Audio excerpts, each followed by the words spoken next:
Hi everyone, it's Ann at Martin House Flowers. Hope you're all doing well today. It's middle of the week and it all of a sudden got really warm. It's back to mid 80s today and it's nice and cool here in the shade in front of my vegetable raised garden. And so I thought I'd just take you on a mid-September walk in the garden. And also in this video, I wanted to talk a little bit about hostas. I've been getting some questions about hostas and comments about hostas that I've been hearing. So I wanted to just talk about how I tame my hostas in the middle of September before we cut them all back. So hope you enjoy this video and thanks for joining me. Hi Eddie. How are the allergies going, honey? So there's Eddie just sitting by our daylilies and the little lime hydrangeas and quick fire fab and Bobo's on the other side. So we're just about to start our walk and our morning walk. And oh, there he goes scratching again. And we'll take a little walk around the garden. Look at those lavenders. These have continued to bloom over here. And I have not cut them back all summer. And unfortunately, I don't know the variety of these. I don't know if they're Sweet Romance, but I did pick those up on special at our local Menards store last summer, late last summer, and just planted them in front of these hydrangeas and in front of the air conditioner there. And they have just continued to bloom. I have not cut them back at all this year. So little limes here have already gotten very fall-like in terms of their color change. They're not quite as papery as they describe, but they're definitely at a great stage for cutting and drying.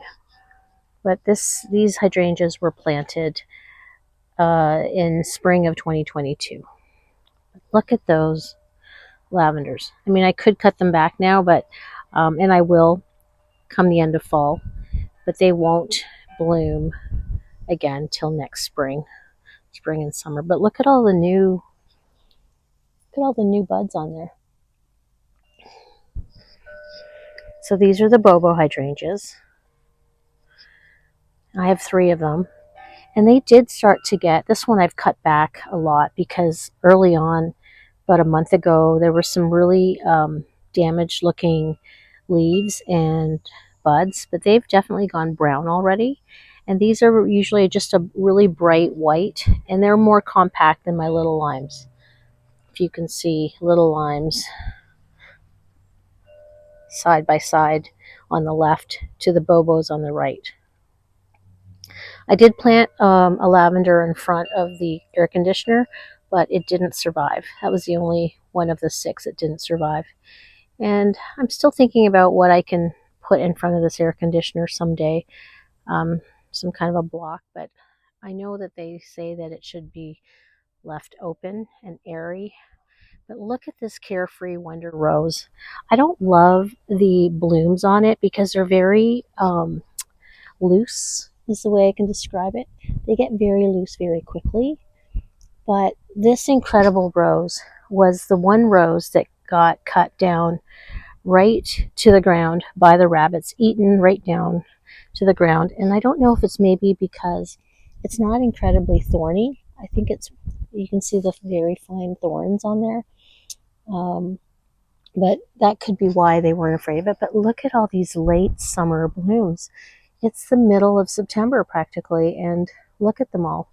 So it's already, wow, close to 3 feet tall, and it's in a part shade location at the back of my south garden, my south facing front garden, and it's got so many new blooms. So I am so incredibly happy about how my roses, my first year roses especially, all along this bed here, this brand new no-till bed, how they're doing. And look at my arbor. how it has been filled. Sorry, it's recycle day. But that is New Dawn on the right that has a bloom and has started to climb and climb all the way. It has actually made it all the way around to meet Eden on the left. So I'll show you where Eden is. Where Eden starts. It starts down here and stops right here. This is Eden. Versus this, very prickly, is the full arching New Dawn. So, and they were planted exactly at the same time. I'm not going to put the camera up into the light, but I have tried to branch or train it a little bit horizontally, but it's still not really blooming. But it's, I'm wondering if these will maintain themselves through the winter. I will leave them on there and see what blooms next year. But there's the entrance into my hydrangea room. Quickfire Fabs on the left, Bobos, Little Limes on the right. So there's the wife. And look at her. She was planted the last in this bed. And she has a lot of blooms that she's pushing out. And here's New Dawn. There's Arctic Blue, getting nice and healthy. I did come along a few days ago and cut back as much of the black spots that I could find. This is Tchaikovsky. We've looked at him before. Look at all of his new blooms on this branch here and back here. Wait a minute, sorry. This is Tchaikovsky. And this is Rosanna Jacobs. And I'm smelling something so fragrant. Tchaikovsky has a faint scent, but I think it's Rosanna Jacobs. Nope, Rosanna Jacobs does not have a scent. I think it's, wow. And there is Litchfield Angel with a Japanese beetle, I think, in there. And, whoops.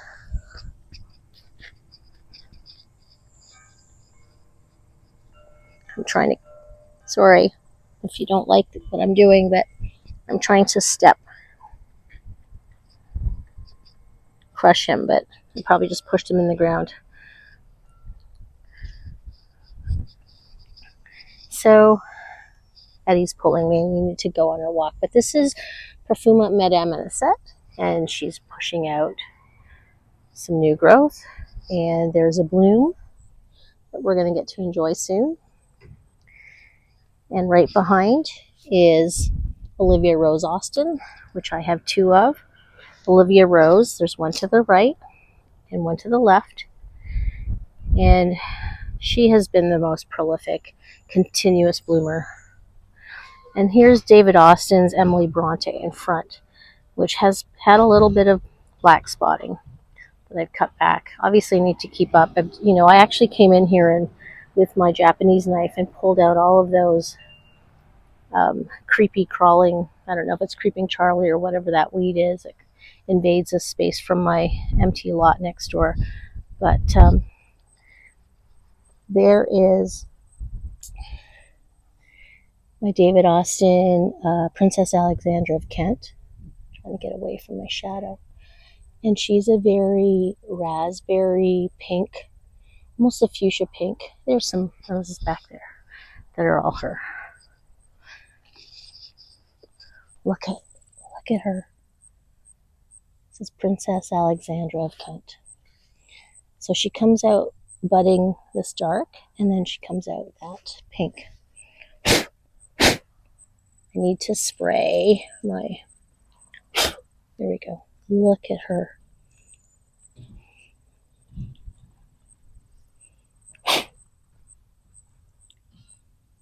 Don't mind me blowing on them, but I just don't have spray on hand. Look at her.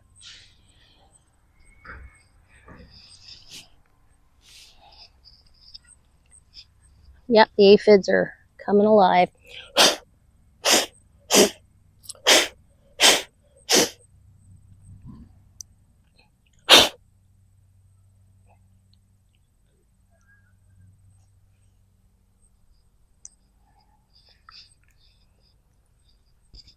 So this is Queen of Sweden, and she's really gotten some bug damage on her.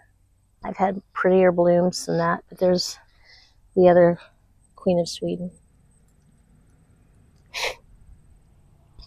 So I'm really, really impressed with how I'm getting blooms. Number one, it's the first spring, summer season.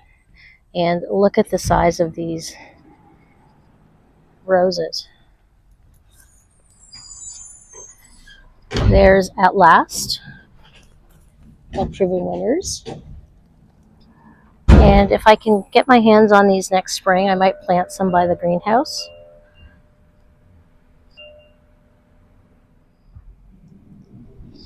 This is Earth Angel. She's the tallest. I planted her last summer. She's the tallest rose.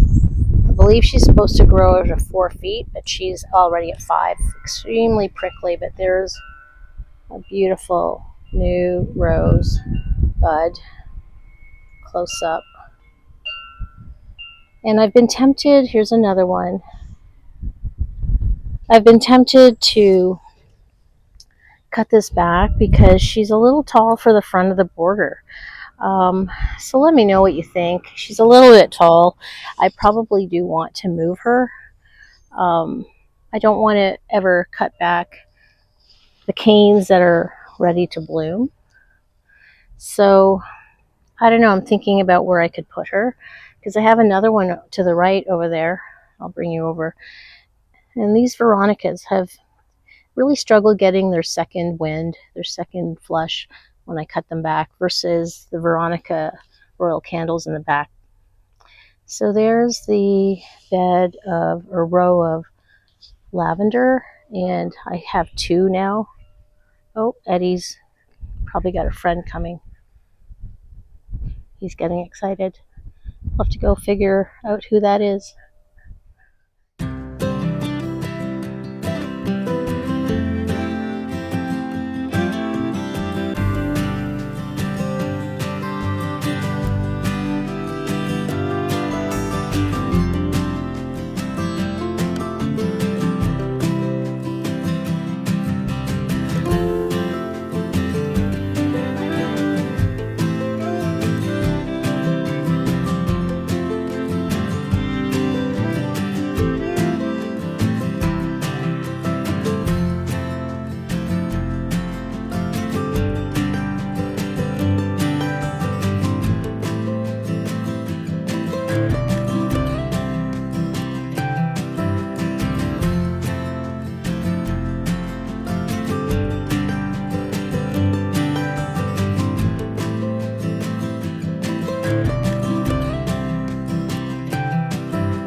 So here we are in the back patio with my fairly large hostas that are spilling over onto the patio, and since it's a little bit early to cut them back, I decided that I needed to at least give them a trim and also cut back any of the leaves that have bug damage.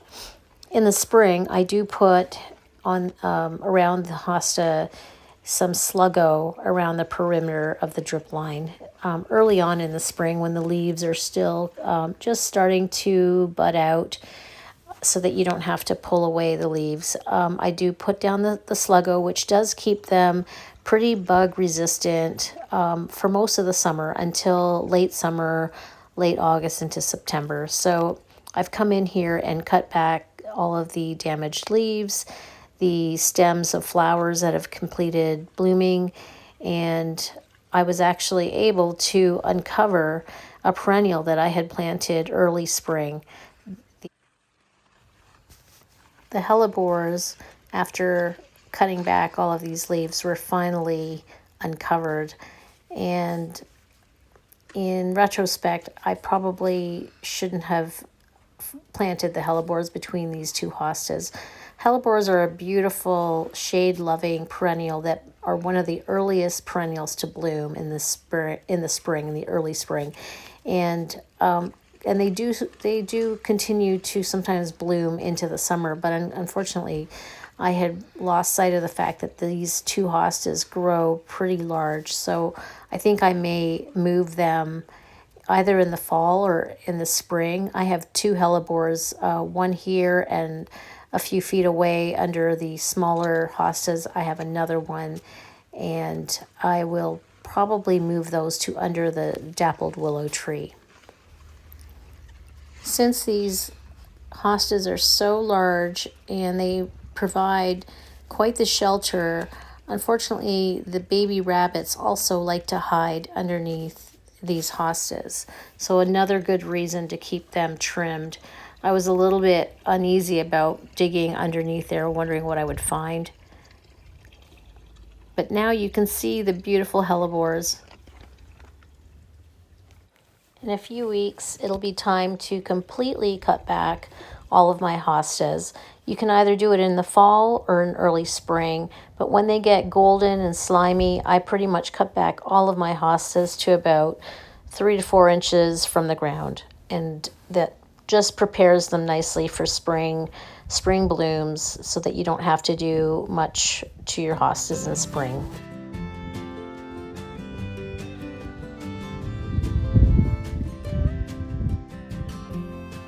Well, that's it for today's video.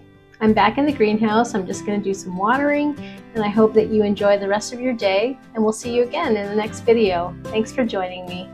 Please like and subscribe if you enjoyed this video and you'd like to see more. Thanks again. Bye-bye.